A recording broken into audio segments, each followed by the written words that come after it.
Hello students, welcome back to my YouTube channel. आज की video में हम करेंगे प्रश्नावली 4.2।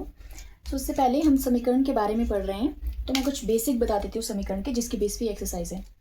ठीक है। For example x minus 2 is equal to 4। ये क्या है? मेरे पास एक समीकरण है। तो मान लो मुझे इस समीकरण को हल करना हो, और यहाँ पे समीकरण को हल करने का मतलब क्या है? जो हम यहाँ पे हमारे पास चर दिया गया है इस इक्वेशन में, इस समीकरण में हमारे पास चर क्या है? x।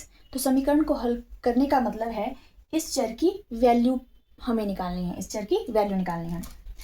तो आपको पता है ये इक्वेशन है, अगर मेरे पास कोई भी संख्या, ये है लेफ्ट हैंड साइड, ये है राइट हैंड साइड, अगर मेरे पास कोई भी संख्या लेफ्ट हैंड साइड पे प्लस की हो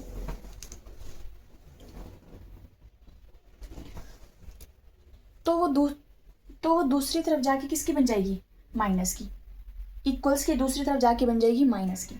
अगर मेरे पास वैसे ही हमारे पास राइट हैंड साइड की होगा, अगर यहाँ पे कोई प्लस में हो संख्या तो वो दूसरी तरफ आके यानी लेफ्ट हैंड साइड आके माइनस की हो जाएगी। अगर मेरे पास यहाँ पे कोई संख्या माइनस में है तो वो इक्वेशन के दूसरी यानी समीकरण के दूसरी तरफ जाके प्लस की हो जाएगी। अगर मेरे पास कोई संख्या इधर मल्टीप्लाई हो रही है, फॉर एग्जांपल x के साथ ही मल्टीप्लाई हो रही है 3x, ठीक है, इसका मतलब 3 इंटू एक्स हुआ, या कोई भी संख्या मल्टीप्लाई हो रही है तो वो दूसरी तरफ जाके डिवीजन में बदल जाएगी। वैसे इस तरफ अगर राइट हैंड साइड पे कोई संख्या मल्टीप्लाई हो रही है तो वो लेफ्ट हैंड साइड पे आके डिवीजन में बदल जाएगी। हो गया। वैसे ही डिवीजन के लिए डिवीजन हो रही है, डिवाइड हो रही है कोई संख्या, इस तरफ आके मल्टीप्लाई हो जाएगी, इधर मल्टीप्लाई हो रही है या इधर डिवीजन हो रही है तो इस तरफ आके मल्टीप्लाई हो जाएगी। ठीक है, मेन है ये इक्वेशन। ठीक है, इक्वेटर यानी जो भी बराबर का चिन्ह है, इसके लेफ्ट हैंड साइड और राइट हैंड साइड ही हमारे पास इक्वेशन होगी और हम इसे ही सॉल्व करेंगे। चलिए तो फर्स्ट क्वेश्चन पे चलते हैं। x minus 1 is equal to 0। ठीक है, x minus 1 is equal to 0। यहाँ पे मुझे x की वैल्यू निकालनी है तो x तो इधर ही रहेगा। x के साथ क्या है एक्स्ट्रा में? -1। अगर मैंने -1 को दूसरी तरफ भेज दिया तो वो किसका हो जाएगा? +1 का। यानी x इक्वल ऐसे ही रहेगा, 0 है यहाँ पे ऑलरेडी, ये इधर आ गया +1। x की वैल्यू क्या आ गई? 0 + 1 यानी 1। ठीक है। सेकेंड क्वेश्चन में है x + 1 इज इक्वल टू 0। मुझे x यानी चर की वेरिएबल यानी चर की वैल्यू निकालनी है इस समीकरण को सॉल्व करने के लिए, समीकरण को हल करने के लिए। तो लेफ्ट हैंड साइड पे मेरे पास रहेगा x ही बराबर है, ये x के साथ एक्स्ट्रा क्या है? +1 है। अगर मैं इसको दूसरी तरफ ले जाऊं तो मेरे पास सीधा x बच जाएगा था, यानी मेरे पास समीकरण हल हो जाएगा। +1 राइट हैंड साइड पे जाके मैं इसको दूसरी तरफ ले जा रही हूँ तो ये किसका बन जाएगा?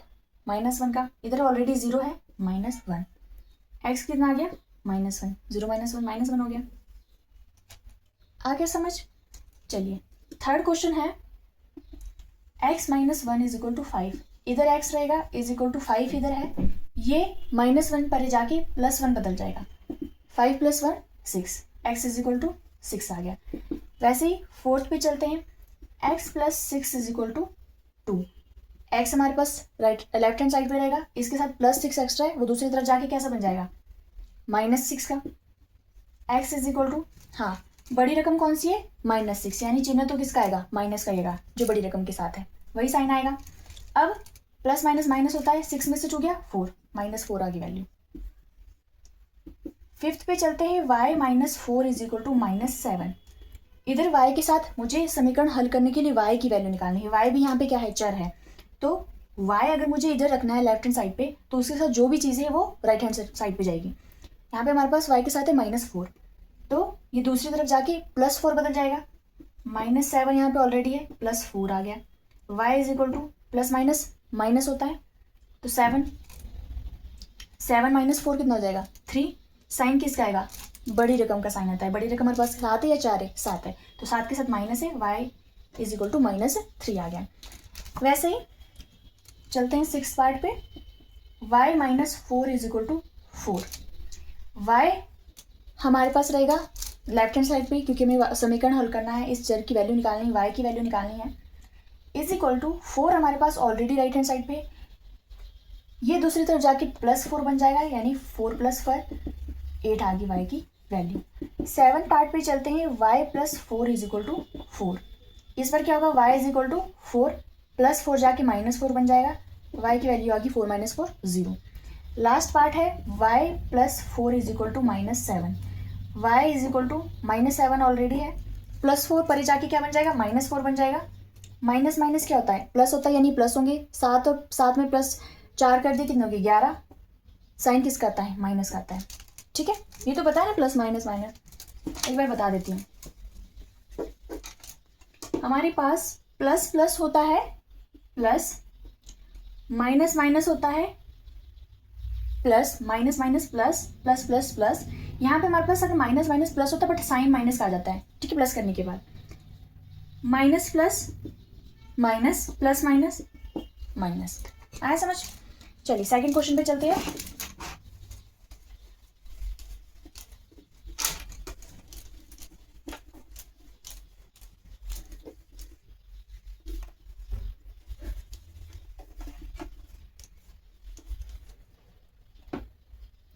सेकंड क्वेश्चन में हमारे पास वैसे ही समीकरण दिए, 3l इज इक्वल टू 42। पहले हमने प्लस माइनस के कर ली फर्स्ट पार्ट में, हमारे पास मल्टीप्लिकेशन और डिवीजन के क्वेश्चन आएंगे सेकंड पार्ट में। तो 3l इज इक्वल टू 42 दिया है, मुझे क्या निकालना है, l यानी चर। चर क्या है यहाँ पे, l है, चर की वैल्यू आ जाएगी तो हमारे पास क्या हो जाएगा, समीकरण हल हो जाएगा। तो 3l का मतलब क्या हो, 3 इंटू एल।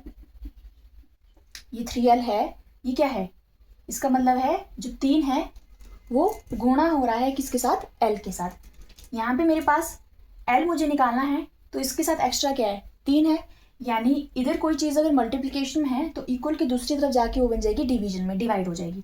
मेरे पास l इधर रह जाएगा, इधर ऑलरेडी 42 है, अपॉन में क्या आ गया, डिवाइड क्या हो गया, 3 हो गया। ठीक है, l की वैल्यू कितनी आ गई, 3 × 1 = 3 और 14 3 = कितने होते, 42। l इज इक्वल टू 14 मेरे पास वैल्यू आ गई। चलते हैं next, b/2 is equal to 6। अब मेरे पास b के साथ एक्स्ट्रा क्या है, भाग हो रहा है 2। अगर मैंने b की वैल्यू निकालनी है तो इस 2 को गायब करना पड़ेगा। इस 2 को गायब करने के लिए मुझे क्या करना पड़ेगा, यहाँ पे ये चीज़ डिवीजन में है, इक्वल के दूसरी तरफ जाके मल्टीप्लाई हो जाएगी। यहाँ पे कोई डिवीजन में इक्वल के तरफ दूसरी तरफ जाके मल्टीप्लिकेशन हो जाएगी, तो 2 हमारे पास मल्टीप्लाई हो जाएगा 6 के साथ। 6 2 = 6 दूनी 12। आए समझ। वैसे ही अगला है p/7 इज इक्वल टू 4। यहाँ पे p की वैल्यू क्या आ जाएगी, 7 × 4।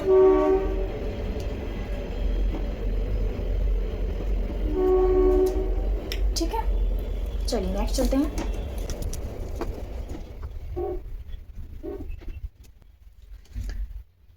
मेरे पास है 8y इज इक्वल टू 36। तो y इधर आ जाएगा, 8 जो 8 है वो y के साथ क्या हो रहा है, गुणा हो रहा है, दूसरी तरफ क्या हो जाएगा, वो भाग हो जाएगा, डिवाइड हो जाएगा। 36 इधर है, भाग में क्या आ गया, 8 आ गया। ये किससे चल जाएगा, 2 4 = 8, 9/2, यानी y की वैल्यू मेरे पास आ गई 9/2। ठीक है, वैसे ही अगला है वाला पार्ट, यहाँ पे है z/3 इज इक्वल टू 5/4। मुझे ये 3 गायब करना है, ये डिवाइड में दूसरी तरफ जाके क्या हो जाएगा, मल्टीप्लाई हो जाएगा। यानी z की वैल्यू आ गई 5 3 = 15/4। चलिए नेक्स्ट है, अब थर्ड पार्ट में चलते हैं। थर्ड क्वेश्चन में इसमें हमें बोला गया है 3n - 2 इज इक्वल टू 46। अब पहले तो 3n है, हम सीधे ही क्या करेंगे, सीधे ही मल्टीप्लाई नहीं, डिवीजन नहीं कर देंगे कि हाँ ये मल्टीप्लाई हो रहा है, इसको दूसरी तरफ डिवाइड कर दो, नहीं। पहले हमारे पास क्या है, -2 भी है, पहले हम इसको ठिकाने लगाते हैं। यानी 3n इज इक्वल टू 46 इस तरफ है, ये माइनस का 2 दूसरी तरफ आके +2 बन जाएगा।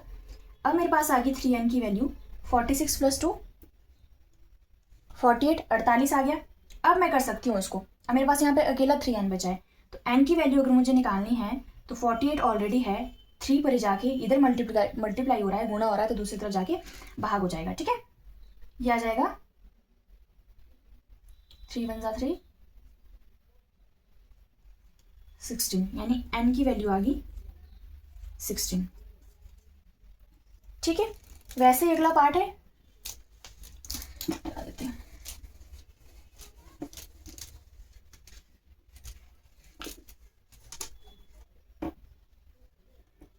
5m + 7 = 17। 5m है = 17 है, +7 दूसरी तरफ आके -7 बन जाएगा। 5m = 17 में से 7 गया 10, m = 10/5। 5 क्यों है नीचे पता है, इधर मल्टीप्लाई हो रहा है, दूसरी तरफ डिवाइड हो जाएगा। m = 2। ठीक है, इसमें ही लास्ट पार्ट है हमारे पास 20p/3 = 40। तो 20p है, दूसरी तरफ जाके क्या हो जाएगा वो, यहाँ पे 40 है, 3 को मैंने यहाँ से उड़ाना है क्योंकि मेरे को 20p की एक्स्ट्रा 3 है, दूसरी तरफ जाके मल्टीप्लाई हो जाएगा, यानी 20p की वैल्यू क्या आ गई, 4 × 3 = 12, 120 आ गई। अब 20 को हटाना है यहाँ से, तब मेरे पास p बच जाएगा। 20 हटाने के लिए इधर मल्टीप्लाई में 20 चला जाएगा डिवीजन में, p की वैल्यू क्या आ गई 6। ठीक है, अब चलते हैं इस एक्सरसाइज के लास्ट पार्ट में, 4th क्वेश्चन में।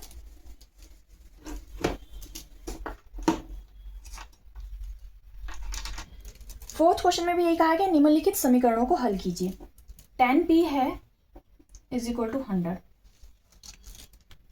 p की वैल्यू निकालनी है। समीकरण को हल करने का मतलब क्या है, मुझे चर की वैल्यू निकालनी है। चर यहाँ पे क्या है, p है, p को अकेला छोड़ दो, 100 यहाँ पे ऑलरेडी है, ये 10 कहाँ जाएगा, इधर मल्टीप्लाई हो रहा है, इक्वल की दूसरी तरफ डिवाइड हो जाएगा। मेरे पास p की वैल्यू क्या आ गई, 10 आ गई। वैसे ही अगला पार्ट है 10p + 10 = 100। 10p है प्लस 10 एक्स्ट्रा है, पहले इसको निकालो, इधर ऑलरेडी 100 है, दूसरी तरफ जाके +10 -10 में हो जाएगा।